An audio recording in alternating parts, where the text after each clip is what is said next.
नमस्कार, आदाब। दोस्तों, क्या आप रिपोर्ताज के बारे में जानते हैं? रिपोर्ताज दरअसल पत्रकारिता की ही एक विधा है, लेकिन बहुत हद तक अखबारों में छपने वाले उन रिपोर्टों से अलग है जिसको हम रोज़ाना अखबारों में सूचना के लिए, इंफॉर्मेशन के लिए, मालूमात के लिए पढ़ते हैं। अब आप सोचेंगे कि रिपोर्ट से मिलता जुलता ये शब्द रिपोर्ताज आखिर रिपोर्ट से अलग कैसे है? तो अलग ऐसे है कि रिपोर्ट में जिस तरह की सूचनाएं होती हैं, इंफॉर्मेशन होती है, ब्यौरा दिया जाता है, विश्लेषण लगभग नाम मात्र का होता है। एक तरह का सूचना का आदान प्रदान करने का रूप है रिपोर्ट। अखबारों में आप रिपोर्टिंग पढ़ते हैं। रिपोर्ताज उससे बना हुआ शब्द जरूर है, लेकिन उसका एक विकसित प्रारूप है। वो इस तरह से कि रिपोर्ताज में लेखक न सिर्फ सूचनाओं का ब्यौरा देता है, न केवल आपको घटनाओं से वाकिफ कराता है, बल्कि साथ ही साथ घटना के कारण, घटना की प्रक्रिया, उसके परिणाम, उसके भूतलक्षी और भविष्यगामी प्रभावों का भी भावनात्मक आधारशिला पर विश्लेषण करता चलता है और साथ ही साथ उसकी व्यापकता को भी इंगित करता है। तो एक तरह से ये कह सकते हैं कि रिपोर्ताज पत्रकारिता की वह विधा है जो मानवीयता और भावनात्मकता के समुच्चय के साथ कला के रूप में निखर कर सामने आती है। इसी रिपोर्ताज की विधा को हिंदी में क्रांतिकारी कलमकार और हिंदी की दुनिया के बड़े ही मशहूर रचनाकार, कालजयी साहित्यकार फणीश्वर नाथ रेणु ने नई ऊंचाइयों तक पहुंचाया। या कह लीजिए, लोकप्रियता के शिखर पर अगर हिंदी में रिपोर्ताज की विधा पहुंची तो इसमें सिर्फ रेणु का योगदान कईयों से बहुत ज्यादा है। रेणु इस विधा के शिखर पुरुष के रूप में सामने आते हैं। उन्होंने अपनी जिंदगी के 33 वर्षों में, जो लेखन का उनका वर्ष रहा, कई रिपोर्ताज लिखे, 50 के आसपास। उन रिपोर्ताजों में उस समय के समाज, राजनीति, उनके अंचल, उनके क्षेत्र, अर्थ और तमाम घटित होने वाली बड़ी छोटी घटनाओं का ब्यौरा मौजूद है। उसी क्रम में मैं आज आपके बीच एक उनके बेहद चर्चित और बहुत ही प्रासंगिक रिपोर्ताज, जिसका प्रकाशन जनता पत्रिका में 2 मार्च 1947 को हुआ था, जिसका शीर्षक है सरहद के उस पार, उसका आज पाठ करूंगा। जी, जनता पत्रिका जिसके संपादक रामवृक्ष बेनीपुरी साहब हुआ करते थे। रामवृक्ष बेनीपुरी से आप सुपरिचित होंगे। हिंदी की समाजवादी धारा के लेखकों का अगुआ रामवृक्ष बेनीपुरी का नाम कौन नहीं जानता। उनके संपादकत्व में निकलने वाले जनता अखबार ने जो ख्याति अर्जित की थी, उसकी भी गरिमा से आप इस रिपोर्ताज में वाकिफ होंगे। यह रिपोर्ताज, जिसका शीर्षक है सरहद के उस पार, दरअसल नेपाल की औद्योगिक राजधानी विराटनगर में औद्योगिक प्रतिष्ठानों में होने वाले शोषण, कैपिटलिस्ट यानी उद्योगपतियों द्वारा मजदूरों को फंसा कर रखने के लिए चली जाने वाली चालें, उनकी साजिशें और उन सब के इर्द गिर्द होने वाली सरकारी नौटंकियों का एक जो ताना बाना जनता के हित के लिए दिखाई पड़ता है, उनकी भी पोल इस रिपोर्ताज में खोली गई है। भारत और नेपाल के संबंधों को समझने के लिए भी यह रिपोर्ताज बेहद जरूरी है। तो मैं यह रिपोर्ताज आपके सामने पेश करता हूँ। उम्मीद करता हूँ यह आपको पसंद आएगा। सरहद के उस पार। बीए रेलवे की कटिहार जोगबनी ब्रांच लाइन का अंतिम स्टेशन जोगबनी। गाड़ी के इंजन को जहां से फिर कटिहार की ओर मोड़ा जाता है उससे 10 गज के फासले पर सरहद रेखा, उसके बाद ही नेपाल राज्य का विराटनगर। विराटनगर मीलों का नगर, कई मीलों तक फैला हुआ। विशाल मशीनों के विभिन्न पुर्जों की अलग अलग आवाजें, धड़ धड़, फट फट, खर खर, सू सू, चर चू, फस वगैरह, सामूहिक आवाज, हा हा, हाय हाय। नेपाल राज्य, स्वतंत्र राज्य, हिमालय की सुनहरी चोटियां, आजाद मिट्टी, मुक्त हवा, कितना मोहक, कितना सुंदर। आखिर आप मचल पड़े उस पार जाने के लिए। ठहरिए ठहरिए, तलाशी दीजिए। जी हाँ, वह गंदा सुखाल नेपाली पाजामा और गंदी टोपी पहना हुआ व्यक्ति स्वतंत्र राज्य का कर्मचारी है। आपके पास से कोई आपत्तिजनक चीज नहीं निकलती, बीड़ी भी नहीं? तो चलिए जल्दी, वरना ट्रक में जगह नहीं मिलेगी। क्या कहा? आप इस म्यूनिसिपैलिटी के कूड़ा ढोने वाले ट्रक पर नहीं चढ़िएगा, लेकिन दूसरा चारा ही क्या है? और इस पर भी जगह मिल जाए तो सौभाग्य ही समझिए। आखिर वही हुआ जो मैंने कहा था, जगह नहीं मिली। देखूं, यदि ड्राइवर की बगल में बैठने को मिल जाए। पैसे कुछ ज़्यादा देने पड़ेंगे। नहीं, वहाँ तो लेफ्टेनेंट साहब बैठे हैं। देखिए, आपका यह सफ़ेद कुर्ता और पाजामा बहुतों की निगाह में खटक रहा है। कहीं पूछे जाने पर छाती फुलाकर यह मत कह डालिएगा कि मैं सोशलिस्ट हूँ और विराटनगर में मजदूर यूनियन कायम करने आया हूँ, अथवा मजदूरों की हालत का अध्ययन करने आया हूँ। फिर तो साहब आपकी सारी किताबें जब्त हो जाएंगी और आपको रोक कर न जाने कितने बखेड़े खड़े किए जाएंगे। बदकिस्मती से कहीं आपके बैग से जनता की एक कॉपी निकली या आप बेनीपुरी जी निकले, तब तो बड़ी मुश्किल है। मामला बहुत महंगा पड़ जाएगा, क्योंकि जनता और बेनीपुरी जी को यहाँ के बड़े हाकिमों से लेकर छोटे सूबा तक सब जानते हैं। जिस राज्य में घूस को राजधर्म मान लिया गया हो, और वहाँ यदि इस आशय के अफवाह फैल चुके हों कि नेपाल सरकार ने बेनीपुरी जी को घूस में बहुत बड़ी रकम ऑफर की थी, किंतु उसे अस्वीकार कर वे जनता में नेपाल की चिट्ठियां प्रकाशित करते रहे, तो बेनीपुरी वहाँ के हाकिमों के लिए वास्तव में दूसरी दुनिया के जीव होंगे ही। अब देखते क्या हैं, चलिए पैदल। अब शुरू हुआ यह मीलों का नगर, चमड़िया सिंघानिया लायलकाओं का षड्यंत्र क्षेत्र। आपके मुल्क के महान क्रांतिकारियों और आज़ादी के परवानों सोशलिस्टों ने 1942 की क्रांति में इस नेपाल राज्य में अपना अड्डा कायम किया था। किंतु उपरोक्त कैपिटलिस्टों की निगाह बहुत दिनों से इस पवित्र मिट्टी की ओर लगी हुई है, तथा वे धीरे धीरे अपने षड्यंत्र में सफल भी हो रहे हैं। हाँ हाँ, षड्यंत्र।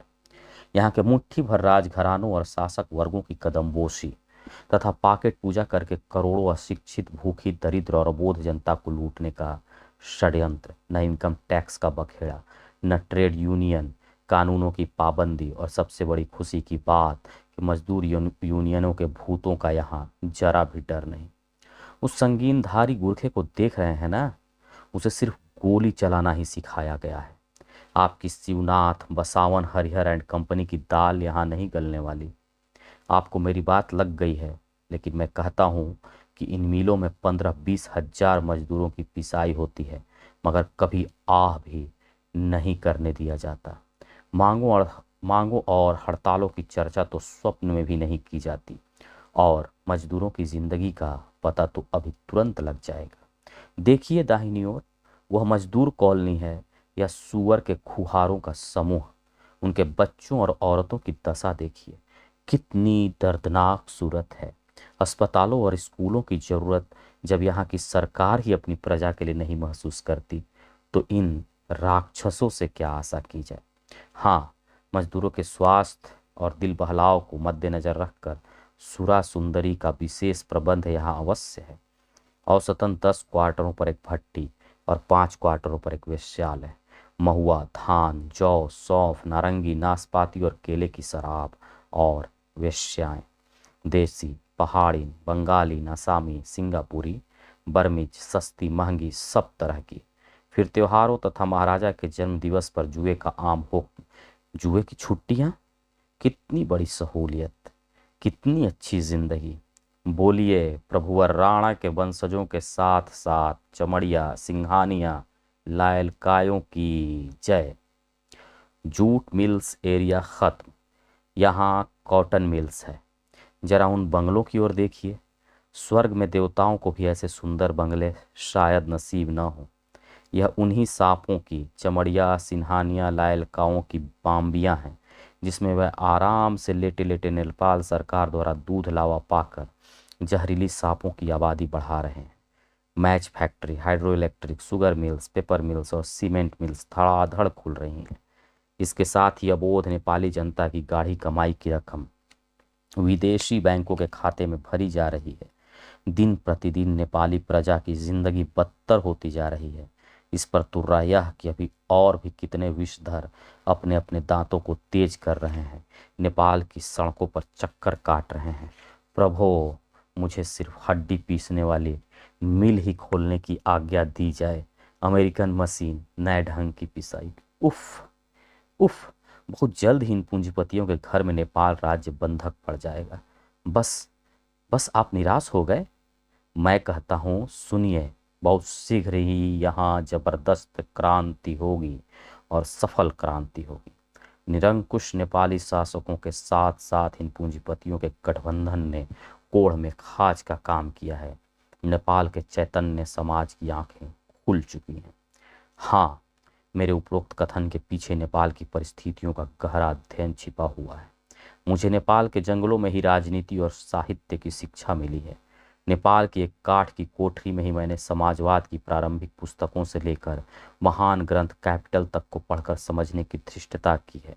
पहाड़ की कंदराओं में बैठकर बसहा कागज की बही पर रसियन रिवॉल्यूशन को नेपाली भाषा में अनुवाद करते हुए उस नेपाली पागल नौजवान की चमकती हुई आंखों को मैंने अपनी जिंदगी में मसाल के रूप में ग्रहण किया है। और उस देवता की अमूल्य वाणी को, उसके आशीर्वचन को मैं कैसे भूल सकता हूँ जो नेपाल के पिताजी थे।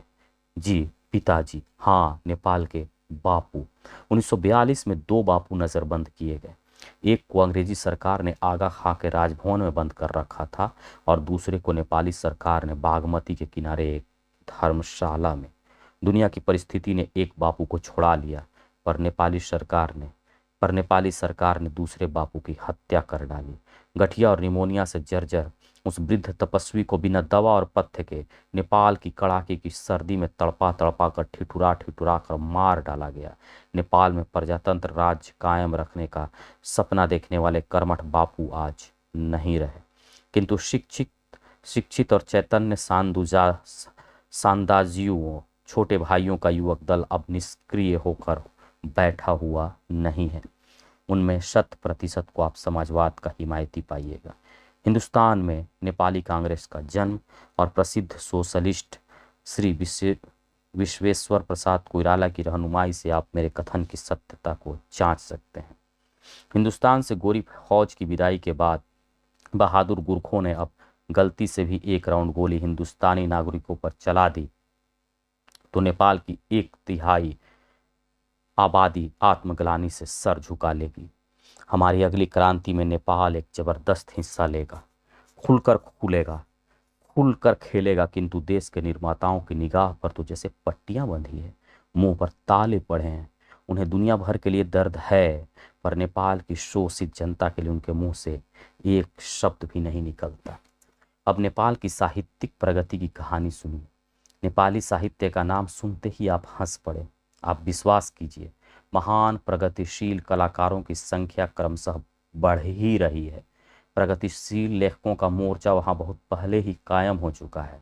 सिपाही, कैकेयी, परालो की आग आदि रचनाओं को लेकर नेपाल की साहित्यिक मंडली दुनिया की किसी भी साहित्यिक प्रतियोगिता में सम्मान प्राप्त कर सकती है। सिर्फ एक सुंदरी बल झील पर अब तक करीब 500 मौलिक रचनाएं रची जा चुकी हैं। उनमें से किसी एक को भी सेकंड ग्रेड में रख देने की हिम्मत आप नहीं कर सकेंगे। प्रकृति सुषमा संबंधी कविताओं के अलावा सानी माँ, यूं ढीठों के शीत खाने हो, अर्थात मौसी जी, यह मक्के की खिचड़ी किसके साथ खाऊं? घर में नमक भी नहीं है। जैसे हृदय को विगलित कर देने वाली रियलिस्टिक रचनाओं की भी वहां कमी नहीं। काश काश प्रजा की अपनी पत्रिकाएं भी होती। यह राजपथ है, इसकी धूल से आप परेशान हैं। बरसात में तो इन सड़कों पर घुटनों तक कीचड़ होते हैं। कम से कम प्रत्येक 5 साल के बाद भी गरीब जनता के पैसों का पंचमांश ही इन सड़कों पर खर्च किए जाते तो चांदी की चमचमाती हुई सड़क के किनारे सोने के माइलस्टोन गड़े होते। किंतु यहाँ के ठेकेदारों और शासक वर्ग के गड़बड़ घोटालों को आप नहीं समझ सकेंगे। धूल फांकते चलिए। राह का एक साथी भी मिल गया। यही है बहादुर गोरखा, रूस के कज्जाकों का चचेरा भाई। इनकी लाल सेना दुनिया की किसी भी रंग की सेना के छक्के छुड़ा सकती है। इस कौम को यहाँ की सरकार ने सदियों से मूर्ख और अपढ़ बनाकर अंग्रेजी सरकार की सेवा के लिए रिजर्व रखा है। इन सड़कों की तरह ही इनकी भी जीवन कहानी है। लीजिए। वह आपको देखकर मुस्कुरा पड़ा। कितनी सरल मुस्कान है। वह आपसे असल सिगरेट बढ़िया यानी कैप्स्टन नेवी कट मांग रहा है। बदले में वह गीत सुना देगा। धन धन अंग्रेजी सरकार, आकाश माँ जहाज उड़ाए को, पानी में जहाज चलाए को। अंग्रेजी सरकार धन्य है जो आकाश में जहाज उड़ाती है और पानी में जहाज चलाती है। कुछ समझा आपने? इन गीतों की रचना सरकारी प्रचार विभागों में होती है। खुखुरी भिड़ेर काछा जानू पर्च, जर्मन को धावे माँ। हाँ, जर्मन की लड़ाई में जाना पड़ेगा। जर्मनों पर धावा बोलना होगा। अब तक सभी लड़ाइयों में इस कौम ने बिना समझे बूझे भाग लिया है। अब आप इन्हें अपनी लड़ाई का मकसद समझा दें। धन्यवाद।